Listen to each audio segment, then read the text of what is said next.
Assalamualaikum warahmatullahi wabarakatuh. Kami dari kelompok 4 ingin mempresentasikan hasil materi kelompok kami yang berjudul pengenalan kitab-kitab hadis.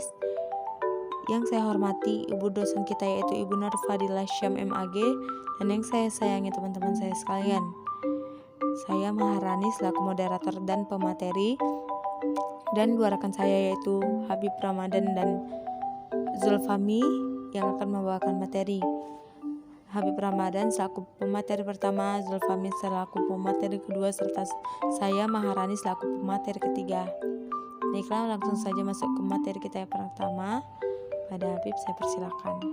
Assalamualaikum warahmatullahi wabarakatuh. Apa itu kitab hadis? Menurut ahli hadis berpendapat, hadis ialah segala perbuatan Nabi Shallallahu Alaihi Wasallam, perbuatan dan ihwalnya. Ihwal yang dimaksud ialah pemberitaan Nabi tentang himmah, karakteristik, sejarah kelahiran, dan kebiasaannya. Jenis-jenis kitab hadis. 1. Al-Jawami. Kata kitab Al-Jawami adalah bentuk dari jamak dari kata Al-Jami. Kitab Jami menurut istilah para muhaddisin adalah kitab hadis yang disusun berdasarkan bab dan mencakup hadis-hadis berbagai sendi ajaran Islam dan sub-subnya.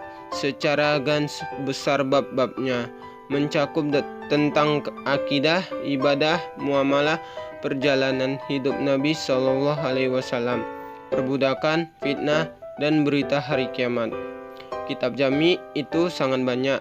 Yang termasyhur diantaranya adalah Al-Jami As-Sahih karya Al-Bukhari, Al-Jami As-Sahih karya Imam Muslim, dan Al-Jami karya Imam At-Tirmidzi atau yang dikenal dengan Sunan At-Tirmidzi.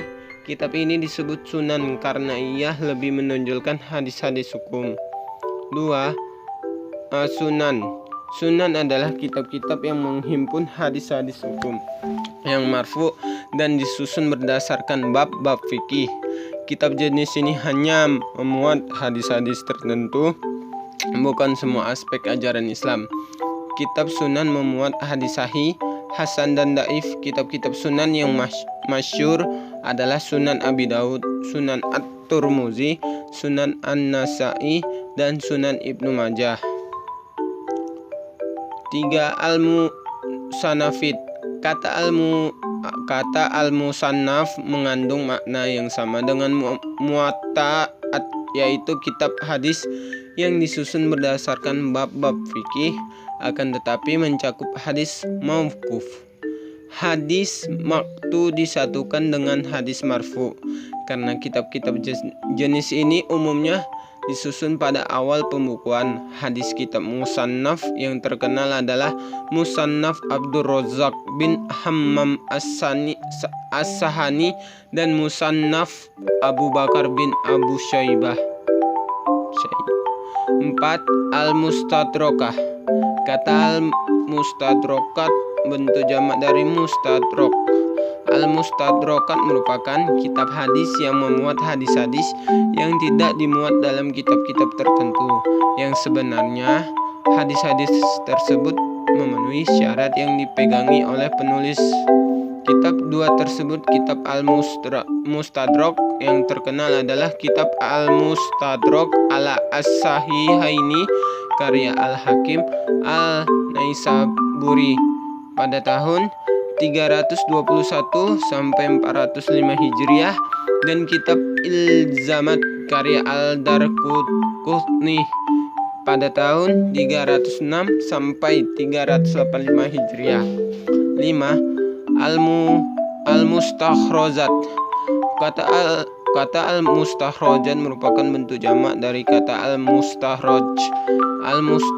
Al-Mustakhrajat merupakan kitab hadis yang memuat hadis-hadis yang diambil dari kitab hadis lain yang oleh penulisnya diriwayatkan dengan sanad sendiri, bukan dengan sanad yang serupa dengan sanad kitab semula. Kitab Al-Mustakhraj yang masyhur adalah kitab Mustakhraj atas 4 sahihain atau salah satunya.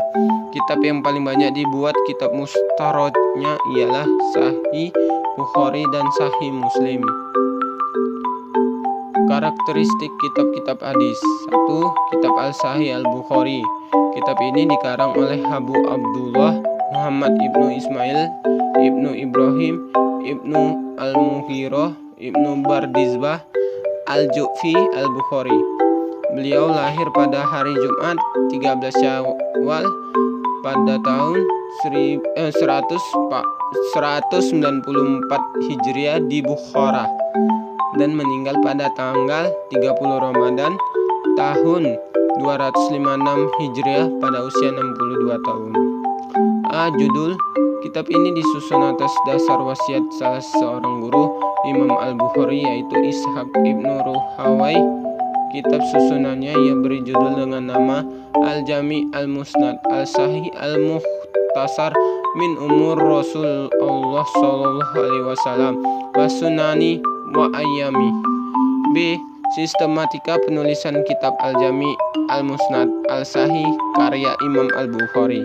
Dengan usaha kerasnya dalam mengumpulkan dan meneliti hadis guna memastikan kesahihannya, akhirnya tersusunlah sebuah kitab hadis sebagaimana yang dikenal saat ini. Usaha kerasnya ini tergambar dalam sebuah pernyataan, "Aku menyusun kitab Al-Jami Al-Musnad Al-Sahih ini adalah hasil seleksi dari 600.000 buah hadis selama 16 tahun. Kitab hadis Al-Bukhari disusun dengan memakai sistematika kitab sahih dan sunan, yaitu sebuah kitab yang disusun dengan cara membagi menjadi beberapa kitab, dan tiap-tiap kitab dibagi menjadi beberapa bab, membagi menjadi beberapa judul tertentu dengan istilah kitab berjumlah 97 kitab. Istilah kitab dibagi menjadi beberapa subjudul dengan istilah bab berjumlah 4.450 bab, dimulai dengan bab Bad'u al-Wahy, kemudian disusun kitab Al-Imam, kitab Al-Ilm, kitab Al-Wudu, dan seterusnya dengan jumlah hadis secara keseluruhan 7.275 buah hadis, termasuk yang terulang atau sebanyak 4.000 buah hadis tanpa pengulangan. Assalamualaikum warahmatullahi wabarakatuh. Nama saya Muammar Zulfahmi, NIM 0502212089. Di sini saya akan melanjutkan materi dari teman saya. 2. Kitab Sahih Muslim. Kitab ini dikarang oleh Imam Muslim. Nama lengkapnya adalah Abu Al-Husain Muslim bin Al-Hajjaj bin Muslim bin Kausyas Al-Qusairi Al-Nasaburi. Beliau dilahirkan pada tahun 204 Hijriah atau 820 Masehi. Kitab himpunan hadis sahih karya Muslim ini judul aslinya ialah Al-Musnad Al-Sahih Al-Mukhtasar min Al-Sunan Al-Naq Al-Adl an Rasulullah Sallallahu Alaihi Wasallam. Namun lebih dikenal dengan Al-Jami Al-Sahih atau Sahih Muslim. Penyusun kitab ini memakan waktu 15 tahun. Imam Muslim mengerjakan proyek ini secara terus-menerus. Dalam penggarapannya, beliau menyelesaikan ribuan hadis, baik hafalannya maupun catatannya.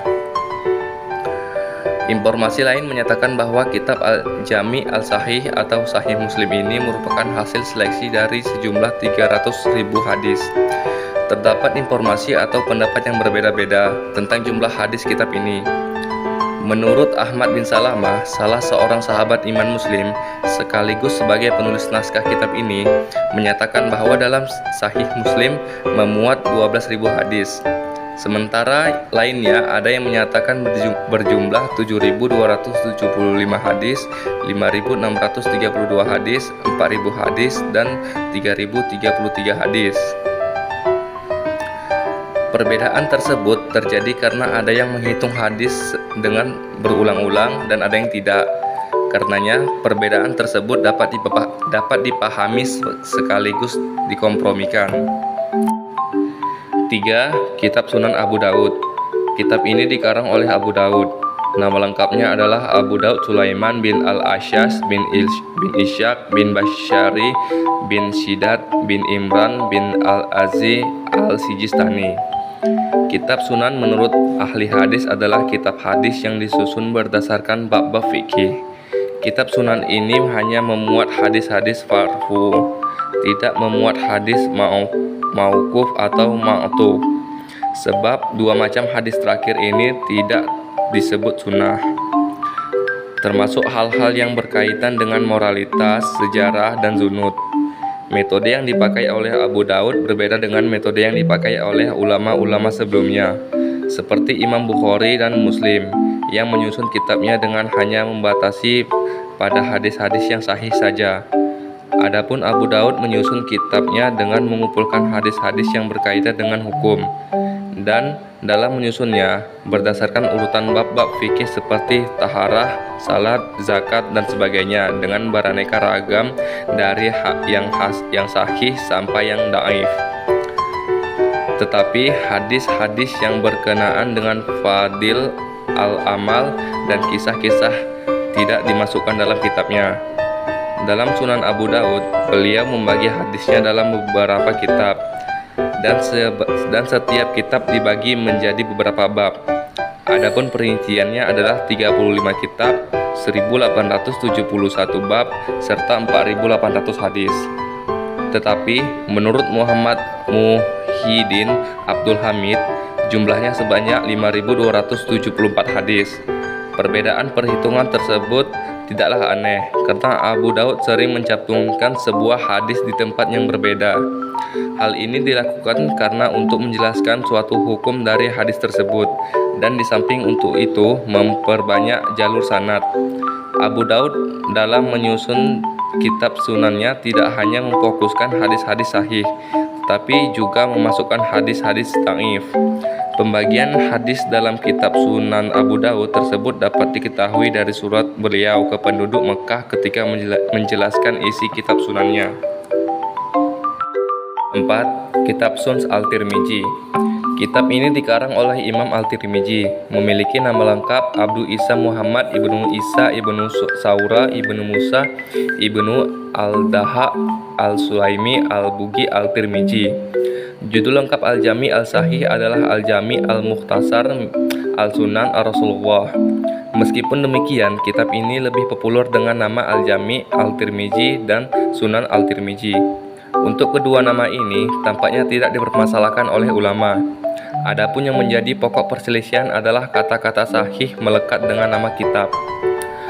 Al-Hakim dan Al-Khatib Al-Baghdadi tidak keberatan menyebut dengan Sahih Al-Tirmizi atau Al-Jami Al-Sahih. Berbeda dengan Ibnu Katsir yang menyatakan pemberian nama itu tidak tepat dan terlalu gegabah.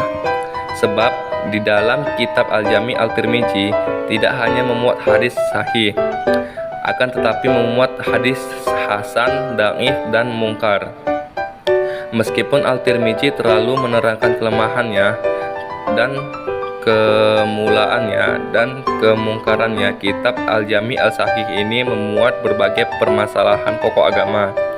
Di antaranya yaitu akidah, budi luhur, etika, tafsir Al-Quran, sejarah, dan jihad Nabi, tabi'id, fitnah, dan al-manakib, al-masalib. Oleh karena itu, kitab hadis ini disebut dengan Al-Jami. 5. Kitab Sunan Al-Nasai. Kitab ini dikarang oleh Imam An-Nasai. Nama lengkapnya adalah Ahmad bin Syuaib bin Ali bin Sinan bin Bahar bin Dinar, dan diberi gelar dengan Abdurrahman Ar-Rahman Al-Nasai. Beliau dilahirkan pada tahun 215 Hijriah di kota Nasa yang masih termasuk wilayah Khurasan. Kepada tempat kelahiran beliau inilah namanya dinisabatkan. Al-Nasai telah menyusun kira-kira 15 buah karya besar yang berhubungan dengan bidang keilmuan, hadis, dan ilmu-ilmu lain yang berhubungan dengan hadis. Dan di antara karyanya yang paling terkenal adalah Kitab Al-Sunan. Kitab Hadis Al-Sunan yang merupakan ringkasan dan seleksi dari Kitab Al-Sunan Al-Kubra tidak terdapat hadis berkualitas dhaif, dan kalaupun ada itu sangat kecil jumlahnya dan sangat jarang sekali. Kitab Sunan Ibnu Majah. Kitab Al-Sunan ini sederajat oleh Ibnu Majah Abu Daud. Nama lengkapnya adalah Abu Abdullah Muhammad mendekati suatu tingkatan kualitas yang sama dengan Sunan Abu Daud Al-Qazwini dikarenakan Al-Nasai dengan nama teliti dalam meriwayatkan dan menilai suatu hadis. Dengan demikian, nama saja pengarang kitab Abu Daud lebih banyak perhatiannya kepada Ibnu Yasin. Beliau dilahirkan tahun yang ada tambahannya Hijriah dan lebih terfokus pada hadis-hadis yang banyak yang beliau meninggal di usia 74. Fuqaha. Kitab Sunan Ibnu Majah di dalamnya dibagi dalam beberapa kitab dari Sunan An-Nasai masih terbagi dalam. Oleh karenanya Sunan Al-Nasai ditempatkan pada tingkatan kedua setelah Sunan Abu Daud dalam terbagi dalam deretan kitab 7 kitab hadis Al-Sunan dan 1515 bab. Jumlah tersebut merupakan hasil perhitungan akhir yang dilakukan oleh Muhammad Fuad Abdullah Al-Baqi. Sementara itu, dalam versi oleh Al-Zahabi diketahui bahwa Sunan Ibnu Majah hanya memuat 4.000 hadis saja, yang terbagi atas 32 kitab dan 1.500 bab. Atau dalam riwayat Abdul Al-Hasan Al-Qiyatan bahwa kitab Sunan Ibnu Majah memuat 32 kitab, 1.500 bab dan sekitar 4.000 hadis. Walaupun Sunan Ibnu Majah ditulis pada masa sudah gerakan awal pembukaan hadis, kitab Sunan Ibnu Majah menghimpun berbagai macam hadis baik sahih maupun yang tidak sahih.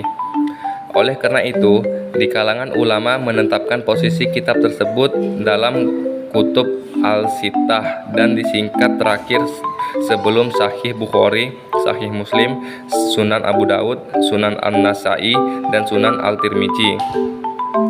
Penilaian ulama atas kitab Sunan Ibnu Majah beragam, ada yang menilai positif dan ada yang menilai negatif. Namun, hal-hal yang diperselisihkan ulama hanyalah pada masalah hadis zawaid. Hal tersebut sudah diadakan penelitian ulang dan ternyata nilai hadis tersebut beragam, ada yang sahih bahkan ada yang maudu. Oleh karena itu, ketika menjumpai hadis yang bernilai negatif, maka disarankan untuk berhujjah melalui dalil yang lebih kuat. 7. Kitab Sunan Al-Darimi. Karya Al-Darimi ini di kalangan muhadditsin sering kali disebut sebagai kitab musnad, namun tampaknya lebih populer dengan penyebutan Al-Sunan.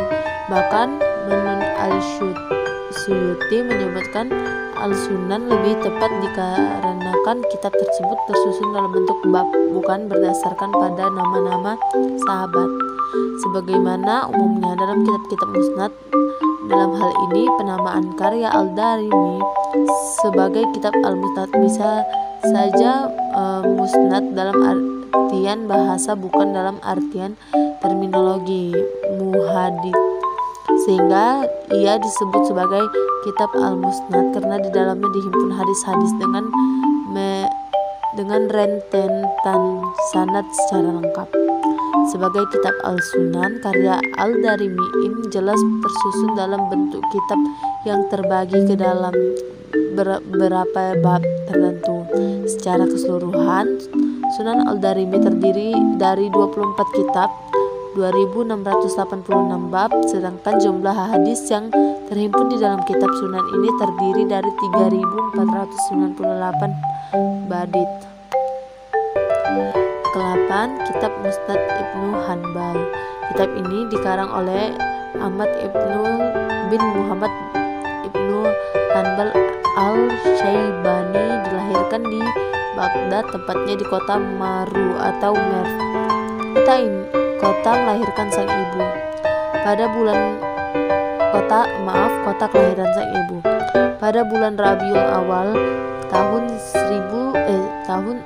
164 Hijri atau November 780 Masehi, sebuah kitab dinamakan Musnad apabila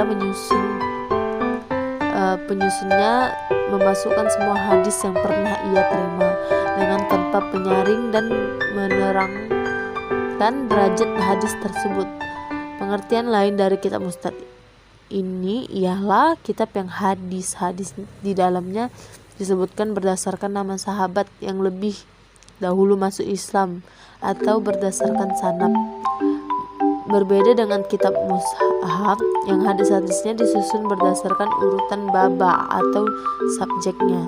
Hadis-hadis di dalam musnad disusun berdasarkan urutan nama perawi pertamanya. Kitab-kitab sahih dan sunan disusun secara mushanaf. Kitab sahih dan kitab musnad tersebut memuat 40.000 hadis, kurang lebih 10.000 diantaranya dengan berulang-ulang. Tambahan dari Abdullah putra Ahmad sekitar 10.000 hadis dan beberapa tambahan pula Ahmad bin Ja'far al-Qatili. Abdullah ibnu Ahmad bin Hambalah yang menyusun kitab musnad ini. Yang 9 ada kitab Al-Muwatta. Kitab ini dikarang oleh Imam Malik yang memiliki nama lengkap Ibnu Abdullah Malik Ibnu Anas Ibnu Malik Ibnu Abi Amir Ibnu Amir Ibnu Al-Haris Ibnu Gaiman Ibnu Husail Ibnu Amir Ibnu Al-Haris Ibnu Al-Habis Al-Madani 179 Hijriah. Kitab Al-Muwatta disusun atas usulan Khalifah Ja'far al-Mansur dan keinginan kuat darinya yang berniat menyusun kitab yang dapat memudahkan umat Islam memahami agamanya. Menurut Fuad Abdul Baqi Al-Muwatta membuat 1824 hadis dengan kualitas yang beragam dengan metode penyusunan hadis berdasarkan klasifikasinya. Hukum Abwab Fiqhiyah. Kitab Al-Muwatta adalah kitab hadis yang bersistematika fikih berdasarkan kitab yang telah ditahqiq oleh Muhammad Fuad Abdul Baqi. Kitab Al-Muwatta terdiri dari 2 juz, 61 kitab dan 124 hadis. Lalu ada perbedaan antar kitab. Sebagai bagian tafsir Al-Quran, hadis dapat berfungsi menegaskan, membatasi, merinci, atau bahkan memperluas makna ayat Al-Quran. Namun karakter yang melekat pada hadis baik dari sisi wurudnya maupun dari sisi lainnya tidaklah seperti Al-Quran. Hadis memiliki segudang karakteristik dari kajian terhadap sanad atau matan hadis pada bab yang telah lalu. Dapat dilihat beberapa persyaratan hadis-hadis bayan tafsir, terutama dalam kaitannya dengan fikih kewarisan. Bab ini mengusulkan hal itu. Yang pertama itu pengulangan hadis dhaif. Hadis Jabir tentang sabab turunnya ayat-ayat kewarisan tersebut di atas adalah hadis dhaif. Hal ini disebabkan oleh rawi yang bernama Abdullah ibnu Muhammad ibnu Aqil dinilai memiliki sifat ketercelaan oleh banyak kritikus rawi.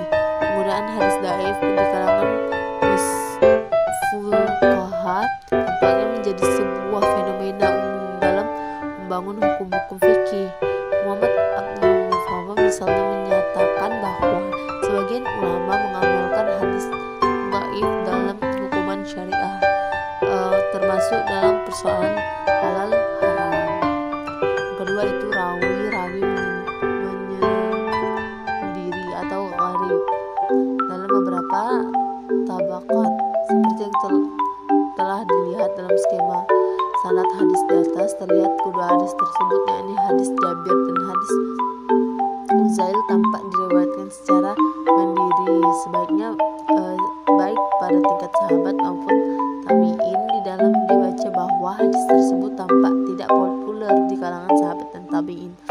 Baru pada generasi setelah tabi'in hadis tersebut populer. Yang ketiga, kemunculan wurud atau hadis bayan tafsir Al-Quran. Hadis tersebut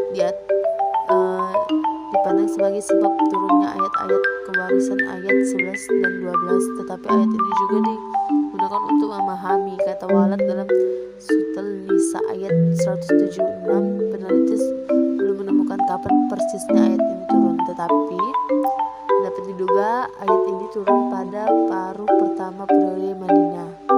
Yang keempat, penggunaan hadis fi'li. Hadis Huzail ibnu Syahbil adalah hadis berupa perbuatan Nabi fi'li yang dalamnya ini adalah berupa keputusan beliau seperti yang dapat dibaca di atas. Hadis ini berisi penjelasan Ibnu Mas'ud tentang keputusan Nabi yang memberikan kewarisan bibi dan cucu ketika ada anak perempuan. Hadis ini digunakan oleh ulama bersama dengan hadis Jabir untuk membatasi makna walad dalam surah An-Nisa hanya terbatas pada anak laki-laki.